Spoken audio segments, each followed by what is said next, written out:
আসসালামু আলাইকুম রহমতুল্লাহি ওবরাকাতুহ। কেমন আছেন? আশা করি অনেক অনেক ভালো আছেন। আজকে আমি তৃতীয়বারের মতো আবারও কোয়েল পাখির ডিম আনার জন্য চলে যাচ্ছি বাজারে। অবশ্যই আমাকে একটু আগেই ফোন করে জানিয়েছিল যে ভাই আপনার ডিমগুলো পাঠিয়ে দেওয়া হয়েছে, আপনি ওইখান থেকে রিসিভ করে নিন। পরবর্তীতে আমার একটু ঘুম থেকে উঠতে দেরি হয়ে যায়, পরবর্তীতে আমি যাইতেও একটু দেরি হয়ে যায়। পরে আমি আমার একটি পরিচিত পাখি দোকানের ঠিকানা দিয়েছি, পরে ওইখানে আমার পার্সেলটা দিয়ে গিয়েছে। পরে যাওয়ার পরে দেখলাম যে পাখির দোকানদার দোকানে নাই। পরবর্তীতে দেখলাম যে আমার পার্সেলটা টেবিলের উপরে সুন্দরভাবে রাখা আছে।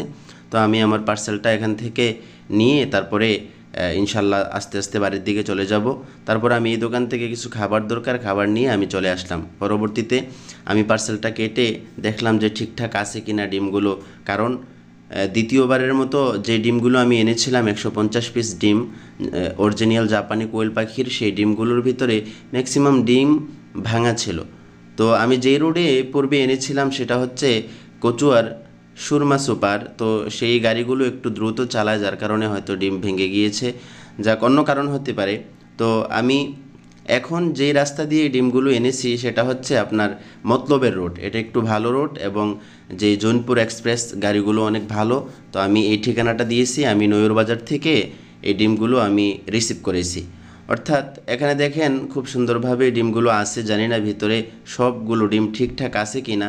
আমি সবগুলো ডিম খোলার পরে তারপরে দেখব যে আসলে সবগুলো ডিম ঠিকঠাক আছে কি না। পরবর্তীতে আমি খুললাম, দেখলাম যে না, আলহামদুলিল্লাহ মাত্র 3টি ডিম ব্যতীত বাকি সবগুলো ডিম আলহামদুলিল্লাহ ঠিকঠাক ছিল। আমিও অর্ডার করেছিলাম আমাকে 150 পিস ডিম দেওয়ার জন্য। তো ভাই আমাকে 61 পিস ডিম দিয়েছে, তার ভিতরে 3টি ডিম ভাঙা।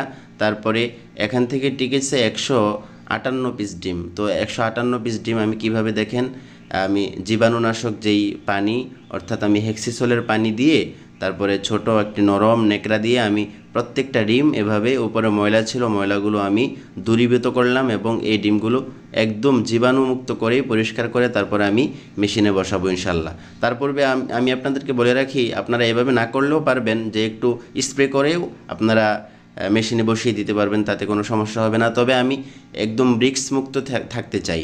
আমি ডিমগুলোকে সুন্দরভাবে মুছে একটা একটা করে ডিমগুলোকে পরিষ্কার করে তারপরে আমি বসাই। আলহামদুলিল্লাহ এতে আমার যে পার্সেন্টেজ অনেক ভালো আসে।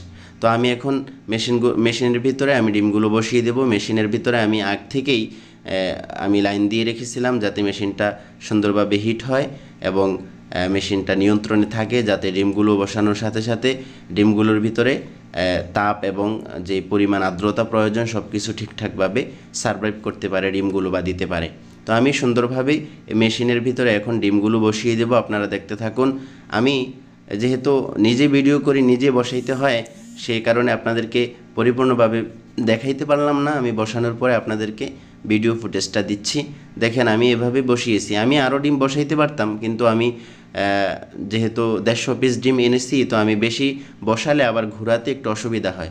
আবার লাইটের যে নিচে যে একটু স্পেস থাকা দরকার, সেটা পরবর্তীতে আর্দ্রতার পানি দেওয়ার জন্য একটা সমস্যা হতে পারে। এ কারণে আমি এটা করলাম যে একটু ফাঁকা রেখে দিলাম, যাতে পরবর্তীতে কোনো সমস্যা না হয়।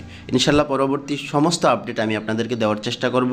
অবশ্যই ভিডিওটি একটি লাইক করে আমার পাশেই থাকুন। ভালো থাকুন, সুস্থ থাকুন। আসসালামু আলাইকুম রহমতুল্লাহ।